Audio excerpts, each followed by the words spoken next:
Esteemed conference participants,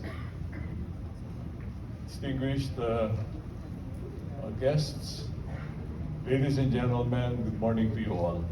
This will be short, swift, and sweet, hopefully. I congratulate the Chamber of Commerce of the Philippine Islands on its 140th year or 140th anniversary.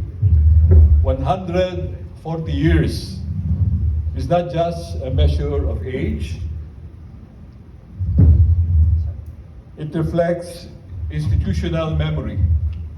It acts as a reminder that some institutions don't merely observe history, but actually help shape it. That is why it is fitting that this conference is not just commemorative, it is purposeful.